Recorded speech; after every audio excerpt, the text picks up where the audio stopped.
So, let's talk about microdosing. You hear about it everywhere. Is it the ultimate brain hack, a legit therapeutic tool, or is it just the most popular placebo on the planet right now? Today, we're going to unpack the science, the hype, and yeah, the big controversy behind taking tiny doses of psychedelics. Let's see where the science actually leads us. I mean, you really can't ignore the buzz around this stuff. If you spend any time at all in wellness circles or online forums, you're going to see these glowing testimonials, just like this one.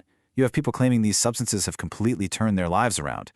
And that, right there, has fueled this massive wave of interest and, personal experimentation. So, what are we even talking about here? Well, microdosing isn't about tripping, not at all. The whole point is that the dose is sub-perceptual. That's the key word. It means you don't get hallucinations, you don't have these major shifts in consciousness. The idea is to get some kind of therapeutic result without the high, and people usually do it on a schedule, like, say, taking a tiny dose every 3 or 4 days. All right, so what is this big promise? What's the thing that has so many people hooked and so many others curious? Let's break down the benefits that you hear people talking about over and over again. And wow, the list of benefits people say they get it's long and it's pretty impressive. People report feeling less depressed, less anxious, way more focused at work, and more creative when they're trying to solve problems. They also talk about feeling more emotionally balanced and having deeper, better connections with the people in their lives. I mean, you look at that list, it sounds like a miracle cure, right? Okay, but to really understand if there's any plausible biological reason for these claims, we have to look at what we already know about full doses or macrodoses of psychedelics. We need to see what they do to the brain. And this is where the science gets really, really cool.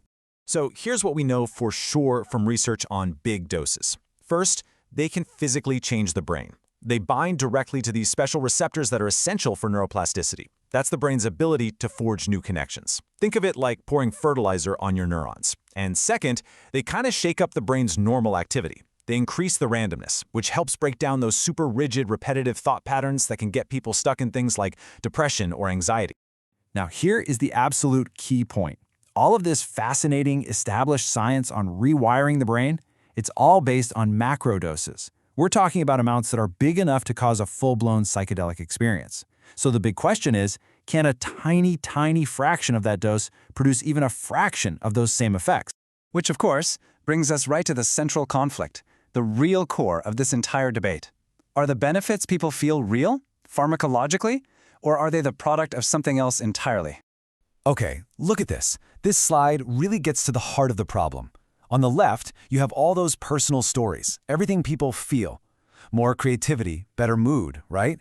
But then you look at the right column, at what happens in controlled scientific studies, and you see no objective improvement, results that are the same as a sugar pill. So, how in the world do we explain that massive gap?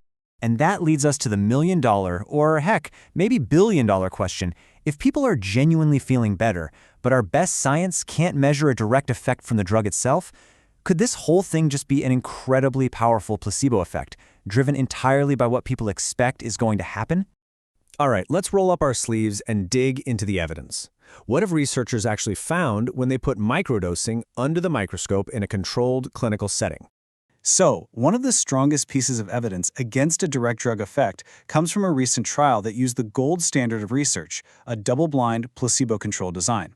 That means nobody, not the participants taking the pills, not even the researchers handing them out, knew who was getting the real psilocybin and who was getting a fake placebo. And the result? It was pretty stunning. Researchers found no significant objective improvements in creativity, well-being, or brain function compared to the placebo group. The guy who led that study, Michiel van Elk, didn't really mince words. He basically said that based on the rigorous data they collected, the benefits people are feeling are most likely being driven by the placebo effect. But, hang on. Is that it? Case closed? Well, not so fast. A lot of other researchers are arguing that it is way too early to just dismiss microdosing as pure placebo. And they point to some pretty significant limitations in the studies that have been done so far. Yeah, in a big 2024 review, researchers really pushed back, saying, hold up, let's not jump to conclusions. They pointed out some major holes. For one, the studies we have are tiny and they only look at short-term use. I mean, what if the real effects take longer to show up? They also argue the doses being tested might have just been too low to do anything. And this is a big one. They've mostly studied healthy people, not the people with actual depression or anxiety who might benefit the most. The science, they argue, just isn't there yet. And this whole debate gets even trickier because of this core idea in psychedelic science called set and setting.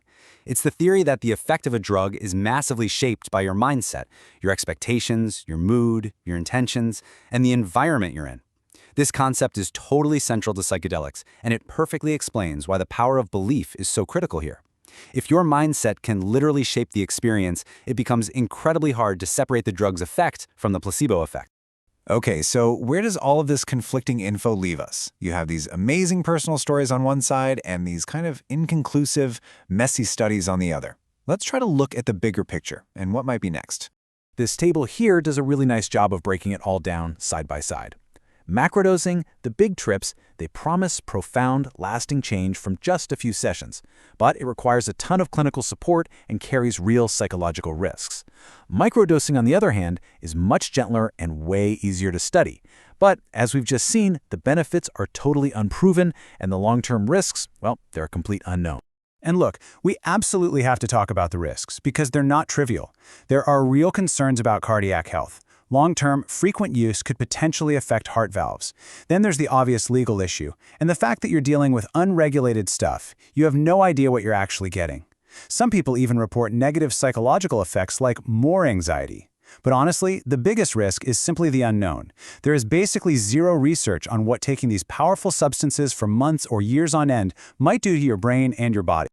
So in the end, we're kind of back where we started, facing this really tricky question. The science, so far, suggests the incredible benefits of microdosing might just be a placebo. But the critics make a good point that the science just isn't good enough yet to be sure. And that leaves us with a fascinating dilemma. If taking a tiny dose of something makes you feel genuinely happier, more focused, and less anxious, does it ultimately matter why it works?